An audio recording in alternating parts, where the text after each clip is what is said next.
Hi, this video is about Swami Vivekananda and his evolution of his contribution, message and work. So starting with the early life, स्वामी विवेकानंद जी का birth 12 जनवरी 1863 के अंदर शिमला के famous Dutt family जो कि कलकत्ता में रहती थी वहाँ पे एक हिंदू मॉन्क के रूप में हुआ था। उन्होंने वेस्टर्न वर्ल्ड के अंदर इंडिया की वेदांता और योगा की फिलॉसफी को इंट्रोड्यूस किया था और इसके साथ ही उन्होंने कॉलोनियल इंडिया को ब्रिटिश एम्पायर से फाइट करने में हेल्प की थी इंडियन नेशनलिज्म के कॉन्सेप्ट के अंदर अपना कंट्रीब्यूशन दे करके। उन्होंने काफ़ी सारे डिवाइन मैसेजेस और आइडियाज़ दिए हैं जो कि आज के मैनेजमेंट की फील्ड के अंदर काफ़ी अच्छे से अप्लाई होते हैं।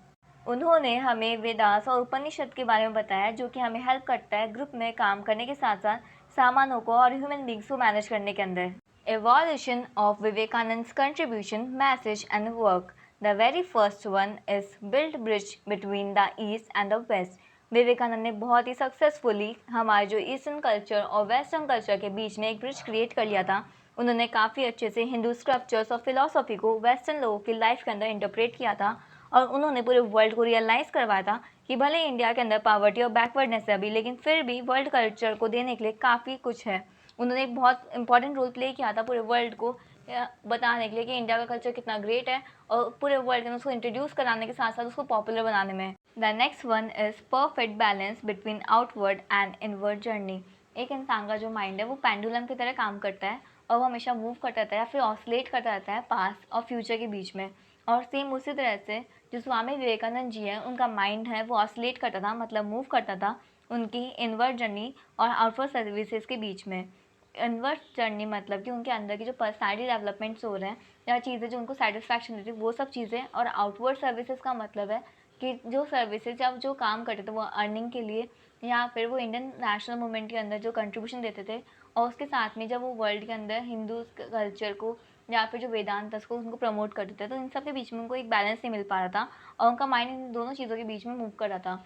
फिर बाद में थोड़े दिनों के बाद उन्होंने अच्छा ब्लैंड बना लिया था आत्मा मोक्षार्थम और जगत हित्याक्षा के बीच में, मतलब उन्होंने एक परफेक्ट बैलेंस बना लिया था अपनी आउटवर्ड और इनवर्ड जर्नी के बीच में। The next one is great dreamer. Vivekananda ji एक ग्रेट ड्रीमर थे क्योंकि उन्होंने इमेजिन की थी एक ऐसी सोसाइटी जहाँ पे ह्यूमन बींग्स के बीच में कोई डिफ्रेंशिएट ना करे उनको कास्ट, क्रीड, रिलीजन्स के बेसिस पे। और उन्होंने हमारे वेदांस की फिलोसफीज़ को लेकर के उसको पूरे वर्ल्ड के अंदर अच्छे से प्रेजेंट किया था और साथ में स्पिरिचुअलिटी और फिजिकलिटी के बीच में एक यूनिटी क्रिएट की थी। Next one is promoted Indian national movement. उन्होंने 19th सेंचुरी के सेकंड हाफ के अंदर इंडियन नेशनल मूवमेंट के अंदर काफ़ी अच्छा अपना कंट्रीब्यूशन दिया था और हिस्टोरियंस भी एक्सेप्ट करते हैं कि स्वामी जी ने अपने वर्क्स, बुक्स, स्पीच और मैसेज जो उन्होंने एक्सप्रेड किया था इंडियन नेशनल मूवमेंट के अंदर, उनके कंट्रीब्यूशन से एक सिग्निफिकेंट टर्न मिला था 20th सेंचुरी की बिगनिंग के लिए। The next one is inspiration to national leaders. Vivekananda ji के जो लेक्चर हैं उनको स्पिरिचुअल आइडियोलॉजी के साथ साथ नेशनल फेवर, मतलब कि इंटेंस और पैशनेट फीलिंग हमारे नेशन के लिए कंसिडर किया जाता है। उनकी जो स्पीचेस थी उनका काफ़ी ज़्यादा इन्फ्लुएंस था नेशनल लीडर्स पे, जैसे कि महात्मा गांधी जी, बिपिन चंद्रपाल और बाल गंगाधर तिलक। और उनके साथ ही जो जवाहरलाल नेहरू की बुक थी स्टोरी ऑफ इंडिया के अंदर मेंशन था स्वामी विवेकानंद जी का। और इन सब के साथ में सुभाष चंद्र बोस भी काफ़ी छोटी एज से स्वामी जी के काम के बारे में पढ़ रहे थे।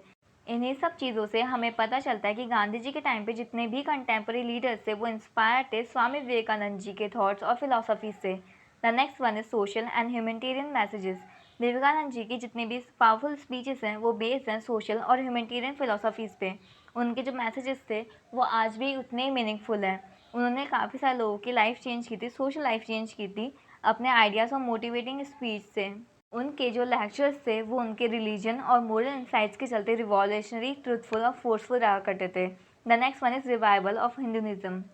स्वामी विवेकानंद आज भी जाने जाते हैं उनकी इंस्पायरिंग स्पीच जो उन्होंने parliament of the world religion जो कि शिकागो में हुआ था वहाँ पे दी थी, जहाँ पे उन्होंने हिंदू फिलोसफी को इंट्रोड्यूस किया था वेस्ट के अंदर। उन्होंने यूरोप और अमेरिका के अंदर वेदास और योगा की हिंदू फिलोसफीज़ को इंट्रोड्यूस किया था। The next one is organise socio religious movement. उन्होंने फर्स्ट में 1897 के अंदर कलकत्ता में रामकृष्ण मठ को बनाया था इस ऑब्जेक्टिव से कि वो रिलीजन को स्प्रेड और प्रमोट कर सके। और उसके साथ ही उन्होंने रामकृष्ण मिशन को स्टार्ट किया था जिससे कि वो सोशल सर्विसेज प्रोवाइड कर सके लोगों को। ये बेसिकली अगर बोला जाए तो ये बिगनिंग थी एक ऑर्गेनाइज सोशल रिलीजन मूवमेंट की, जहाँ पे वो काफ़ी सारे लोगों को एक साथ ही सोशल और जो कल्चर और रिफॉर्म वर्क है उसके बारे में एजुकेट कर सकें। The next one is overwhelming personality.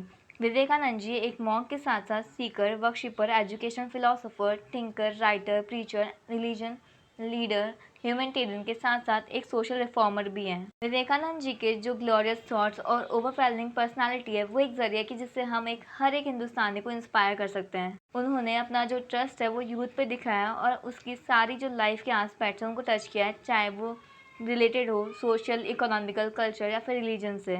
The next one is raise the standard of living. Swami Vivekananda जितनी भी सोशल एक्टिविटीज़ करते थे वो उनकी इक्वालिटी और एजुकेशन के एक्सपेंशन की फ़िलॉसफी पे करते थे, क्योंकि उन्होंने काफ़ी अच्छे से काम किया जिससे कि वो इंडिया के जितने भी पुअर लोग हैं उनके लिविंग स्टैंडर्ड को इंक्रीज़ कर सकें। वो हमेशा अपने फॉलोवर्स को बोलते थे कि जो रियल इंडिया है वो हट्स और विलेज के अंदर रहता है, और वो ये बोलते थे कि ये जो लोग हैं उनकी अगर कंडीशन ऐसी मिजरेबल या फिर अनइम्प्रूव रहेगी ना तो हमारी कंट्री कभी भी डेवलप नहीं कर सकती।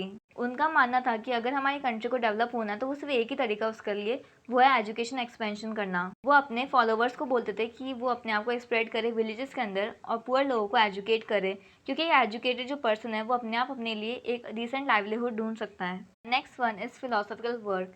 विवेकानंद जी ने काफ़ी ज़्यादा अच्छे से फिलोसॉफिकल वर्क किया है। उनकी जो बुक है जो 4 योग पे बेस्ड है, जो कि है राजयोग, कर्मयोग, भक्ति योग और जन्म योग, वो बहुत ही ज़्यादा इन्फ्लुएंशियल है क्योंकि उसके अंदर काफ़ी सारे जो उन्होंने वर्ल्ड के अंदर लेक्चर्स दिए थे उनको कंपाइल किया हुआ है। उनकी जो खुद की बंगाली के अंदर लिखी हुई चीज़ें हैं वो भी काफ़ी हद तक वैल्यूएबल है। The next one is laid foundation for India's unity. उन्होंने हमें सिखाया कि कैसे एक नेशन इतनी सारी डाइवर्सिटीज़ के बाद में भी ह्यूमैनिटी और भाईचारे की फीलिंग के साथ में साथ आ सकता है। The next one is raise India's culture status. Vivekananda ji ने जो वेस्टर्न कल्चर के ड्रॉबैक से उन पॉइंट्स को एम्फेसाइज किया था और बताया था कि कैसे इंडिया के स्क्रप्चर्स, फिलॉसफी, योगा और वेदास हैं वो कैसे कंट्रीब्यूट कर सकते हैं इन सारे जो प्रॉब्लम्स हैं उनको ओवरकम करने में। The next one is multi talents. Vivekananda ji एक मल्टी टैलेंटेड इंसान थे। वो उनको लोग एक अच्छा सिंगर और पोइट भी कंसिडर करते थे, और जब उनकी डेथ हुई थी उस टाइम तक उन्होंने काफ़ी सारे सॉन्ग्स लिख दिए थे जिसके अंदर उनका काली द मदर उनका फेवरेट इंक्लूड किया जाता है, और वो हमेशा ह्यूमर को यूज़ करते थे अपनी टीचिंग्स के अंदर। इन सब के साथ वो एक एक्सलेंट कुक भी थे और उनकी जो लैंग्वेज थी वो फ्री फ्लोइंग थी। The next one is motivated youth. Swami Vivekananda की जो आइडियाज़ है वो उन्होंने काफ़ी अच्छे से इन्फ्लुएंस करते हैं इंडिया के यूथ को। स्वामी विवेकानंद जी के आइडियाज़ और टीचिंग्स को ग्लोबली पूरे वर्ल्ड के अंदर काफ़ी सारे इंस्टीट्यूट हैं वो प्रैक्टिस करते हैं और अपने बच्चों को सिखाते हैं। काफ़ी सारे इंस्टीट्यूट्स और स्टूडेंट्स हैं वो साथ में आके उन्होंने ऑर्गेनाइजेशन बनाई है जहाँ पे वो स्पिरिचुअल आइडियाज़ हैं उनको प्रमोट करते हैं, डिस्कस करते हैं और उन प्रैक्टिस करते हैं उन हाई प्रिंसिपल्स की। काफ़ी सारी ऑर्गेनाइजेशंस है जो उनके नाम को अडॉप्ट करती है, और उन्हीं में से एक ग्रुप है जो आईआईटी मद्रास के अंदर है जिसका नाम विवेकानंद स्टडी सर्कल रखा हुआ है। The next one is encourage women's education. Swami Vivekananda ji को पता था कि एक इंडियन हाउस होल्ड के अंदर जो औरतें हैं उनकी एजुकेशन की कितनी ज़्यादा इंपॉर्टेंस है हमारे कंट्री के डेवलपमेंट के लिए, इसलिए वो हमेशा वीमेंस एजुकेशन को प्रमोट करते थे और इंकरेज करते थे। So if you like my video, then hit the like button, subscribe it and press the bell icon, and if you are having any query you can type in the comment section and share these videos with your friends. Thank you.